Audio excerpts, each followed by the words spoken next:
ഇന്ന് രാവിലെ തന്നെ എന്നെ ബാങ്കിൽ നിന്ന് വിളിച്ചിട്ടുണ്ടായിരുന്നു കേട്ടോ. ആൾ പറഞ്ഞത് എൻ്റെ ATM ആളുടെ കയ്യിലുണ്ടെന്നായിരുന്നു. 3 ദിവസം മുന്നേ ഞാൻ ATMൽ പൈസ എടുക്കാൻ പോയപ്പം എൻ്റെ ATM അവിടെ വെച്ച് മറന്നു പോയിട്ടുണ്ടായിരുന്നു. ഞാൻ എടുത്തത് SBI ATMൽ നിന്നായിരുന്നു ഞാൻ പൈസ എടുത്തിട്ടുണ്ടായിരുന്നു. എൻ്റെ ATM കാർഡ് കൊടുത്തത് കേരള ഗ്രാമീൺ ബാങ്കിലായിരുന്നു കേട്ടോ.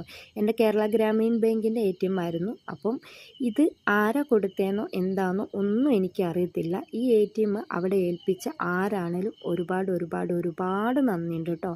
ആൾ കൊടുത്തത് കൊണ്ടാണല്ലോ ഇന്ന് എനിക്ക് എൻ്റെ ATM എൻ്റെ കയ്യിൽ കിട്ടിയത്. അപ്പോൾ അവിടെ ചെന്ന് കഴിഞ്ഞപ്പോൾ നല്ല തിരക്കായതുകൊണ്ട് പിന്നെ വീഡിയോ ഒന്നും എടുത്തിട്ടില്ലേ. പിന്നെ ഞാൻ നേരെ പോയത് വർണ്ണികയിലേക്കാണ് കേട്ടോ. അവിടെ പോയിട്ട് നമ്മുടെ അല്ലൂസിന് ഒരു ഉടുപ്പെടുക്കണമായിരുന്നു. അവളുടെ ബർത്ത്ഡേ ആണ് വരുന്നത്. അപ്പോൾ അതുകൊണ്ട് നേരത്തെ ഉടുപ്പെടുത്ത് വെക്കുകയാണ്. പിന്നെ ആ ഒരു പണിയില്ലല്ലോ, അതുകൊണ്ട് അതും എടുത്തിട്ട് ഇങ്ങ് പോരാമെന്ന് വിചാരിച്ചിട്ടോ. പിന്നെ എനിക്ക് ക്ലാസ്സൊക്കെ ആകുമ്പോൾ പിന്നെ പോക്കൊന്നും നടക്കില്ല. അപ്പോൾ അതാണ് അവൾക്ക് എടുത്ത ഡ്രസ്സ്. അത് കഴിഞ്ഞിട്ട് ഞാൻ നേരെ പോയത് ഷാരീനെ നോക്കിയിട്ടായിരുന്നേ. അവിടെ ചെന്ന് കഴിഞ്ഞപ്പോഴാണ് അറിഞ്ഞത് അവൾ ഇന്ന് ലീവാണ്, അവൾ വർക്കിന് വേറെ സ്ഥലത്ത് പോയിരിക്കുകയാണ് മുത്താർക്ക് പറഞ്ഞിട്ടുണ്ടായിരുന്നു. പിന്നെ ഞാൻ പോയത് നേരെ ബ്യൂട്ടി പാർലറിൽ പോയിട്ടുണ്ടായിരുന്നു. അവിടെ നിന്ന് പിരികം ഒന്നെടുക്കാൻ പോയതാണ്. അവിടെ ചെന്ന് കഴിഞ്ഞപ്പോഴാണ് ബത്തേരിയിൽ നിന്ന് എടുത്തത് കൊണ്ട് തന്നെ എൻ്റെ ഒരു പിരിയത്തിന് കട്ടി കൂടുതലും ഒരു പിരിയത്തിന് കട്ടിന് കുറവുമായിരുന്നു.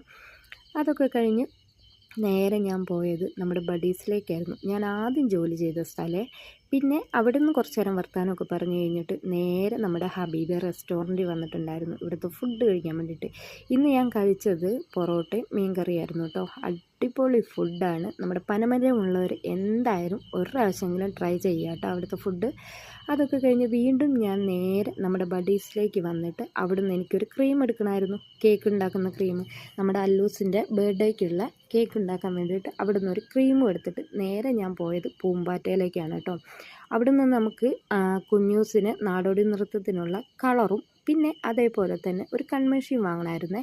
അങ്ങനെ അതും കൂടെ ഒന്ന് വാങ്ങാമെന്ന് വിചാരിച്ചു. വേറെ 1-2 സാധനം കൂടെ വാങ്ങാനുണ്ടായിരുന്നു, പക്ഷേ അതെന്നോട് സത്യം പറഞ്ഞാൽ വിട്ടുപോയിട്ടുണ്ടായിരുന്നു.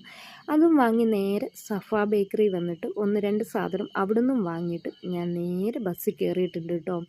രാവിലെ ഇറങ്ങിയോണ്ട് ഉച്ചയായി ഞാൻ വീട്ടിലെത്തുമ്പോൾ തന്നെ. നല്ല തലവേദന ഉണ്ടായിരുന്നു കേട്ടോ.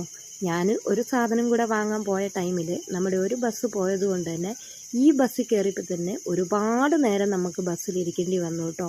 അങ്ങനെ കുറേ നേരം ഇരുന്നതിന് ശേഷം നമ്മൾ നമ്മുടെ വീട്ടിലേക്ക് തിരിച്ചു പോവുകയാണ് കേട്ടോ.